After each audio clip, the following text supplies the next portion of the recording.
பத்திரிகை நண்பர்களுக்கும் கலையுலக நண்பர்களுக்கும் என்னுடைய வணக்கத்தை தெரிவிச்சுக்கிறேன். இன்னைக்கு தான் எனக்கு ஒரு சஸ்பென்ஸ் உடஞ்சிரு.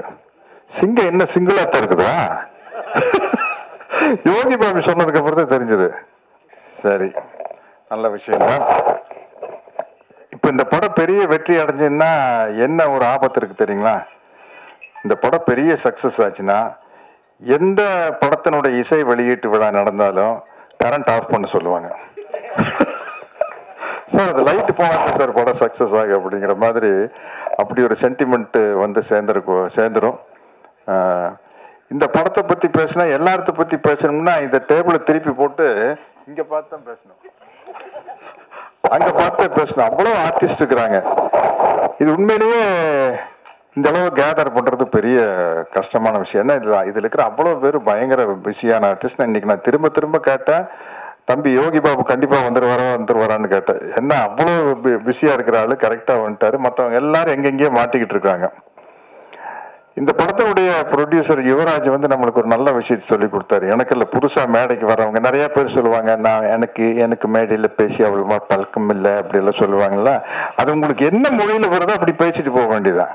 அவர் அடிச்சாரு பாருங்க, நான் வந்துங்க முதல் படங்க இப்படித்தானுங்க எடுத்துனுங்க, அப்புறம் படம் எடுக்கும் போது தானுங்க தெரிஞ்சதுங்க, படம் பாக்குறதுக்கு வேணா சுலபமா இருக்குங்க, எடுக்கிறது வந்து பெண்டு கலந்து போகுங்க. அவ்வளவுதான். அதனால வந்து எல்லாருக்கும் சொல்றேன், எனக்கு இந்த மேடை புதுசு, மைக்கில பேசி புதுசு அப்படிலாம் நீங்க சொல்ல வேண்டிய அவசியமே இல்லை. யுவராஜ் மாதிரி நம்மளுக்கு என்ன வருமோ அடிச்சு கிளப்பிட்டு போயிட்டே இருக்க வேண்டியதான். அதையே தான் நம்ம டைரக்டர் பிரதாப் பண்ணாரு. பெரிய விஷயம். இவ்வளவு ஆர்டிஸ்ட சேர்த்தி வச்சு இப்படி ஒரு படம் எடுக்கிறது. எனக்கு என்ன ஒரு பேட்டர்ன் படம் வரையில நம்மளுக்கு சில படங்கள் வெற்றி அடையில நம்மளுக்கு ஒரு சந்தோஷம் கிடைக்கும் இல்லையா? அது மாதிரி இப்ப இந்த மதகஜராஜாவும் குடும்பஸ்தனும் ஓடுறது வந்து ஒரு சரி, இப்ப ஜனங்களுக்கு ஒரே ரத்தம் கொலை அதே பார்த்து இந்த மாதிரி ஒரு குடும்ப படத்தை ஜாலியா காமெடியா பாக்குறது ரொம்ப ரசிக்கிறாங்க அப்படிங்கிறது இந்த ரெண்டு படத்தின் மூலமா நம்மளுக்கு நிரூபணமாயிருக்குது. அது ரொம்ப மகிழ்ச்சியான விஷயம். அதனால நானும் ஜெய்யும் ஒரு பெரிய வெற்றிக்காக காத்துக்கிட்டு இருக்கிறோம். 6 வருஷம் தானே ஆச்சு பார்ட்டி படம் எடுத்து. மதகஜராஜா 12 வருஷம் கழிச்சு கோல் போட்டுருச்சு. நாங்க ஃபிஜியில அவர் வெங்கட் பிரபு டைரக்ஷன்ல பார்ட்டின்னு ஒரு படம் நடிச்சோம். ரொம்ப ஜாலியா ரொம்ப என்ஜாய் பண்ணி நடிச்சோம். அப்படி அந்த படமும் கூடி சீக்கிரம் வெளியானோம். இன்னைக்கு ஜெயகிட்ட பேசிட்டீங்கள்ட்ட கேட்டேன், சரி ராஜா ராணி வந்து ஒரு 4-5 வருஷம் ஆயிருக்குமா அப்படின்னு. சார் 12 வருஷம் ஆச்சு சார் அப்படின்னு. ஐயோ 12 வருஷம் ஆகி போச்சா அப்படிங்கிறது அப்போ வரையில தான் நம்மளுக்கு தெரியுது. அதே மாதிரி நம்ம நல்ல பட்டம் கொடுத்தீங்க, இசை வள்ளல்.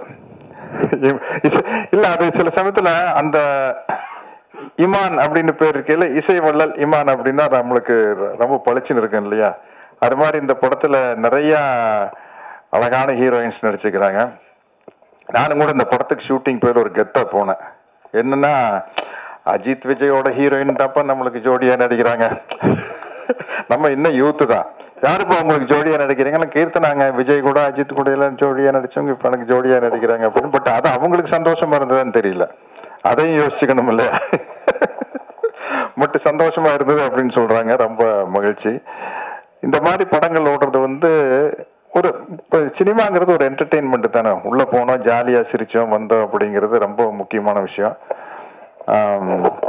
அதே மாதிரி இந்த படத்துல வந்து அவ்வளவு இந்த ஷூட்டிங் ஸ்பாட் வந்து ரொம்ப கலகலப்பா இருந்தது. யோகி பாபு சொன்ன மாதிரி கவுண்டமணி அண்ணன் கூட நடிக்கல சிரிச்சுக்கிட்டே இருப்போம். எல்லா வசனத்தை மறந்து அப்புறம் நாங்களே சொந்தமா வசனம் பேசுறது. அந்த மாதிரி இந்த ஷூட்டிங் ஸ்பாட்ல வந்து அவ்வளவு பேரு, ஆனந்தராஜன், நிழல் ரவி, இளவரசன் எல்லாருமே வந்து ஒரு டீம். இது வந்து அவ்வளவு ஜாலியா இருந்தது. அவ்வளவு பேர் இங்க வந்திருந்தாங்கன்னா இன்னும் ரொம்ப சந்தோஷமா இருந்திருக்கும். நிச்சயமா இந்த படம் வந்து ஒரு பெரிய வெற்றி அடையும் அப்படிங்கிற நம்பிக்கை இருக்குது. நல்ல ஒரு வெள்ளந்தியான தயாரிப்பாளர் கிடைச்சிருக்காரு. ஆனா உஷாரான ஆள் தான். உஷாரான ஆள் தான். அவரே வந்து ஒவ்வொரு ஆர்டிஸ்ட் இந்த கேரக்டருக்கு இவங்க நல்லா இருக்கு, அந்த கேரக்டருக்கு அவங்க நல்லா இருக்குன்னு சொல்லி பட்ஜெட் அவரே ஏற்றி விட்டாரு. அதனால பிரதாப் உங்க மேல பொல்ல போறாது.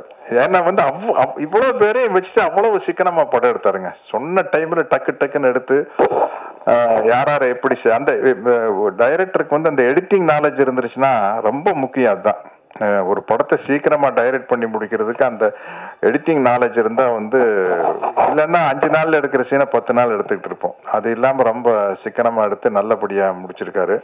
எல்லா வகையிலையும் ஒரு சந்தோஷமான படம் எனக்கு. இந்த படத்தினுடைய வெற்றிக்காக நானும் காத்துக்கிட்டு இருக்கிறேன். நன்றி, வணக்கம்.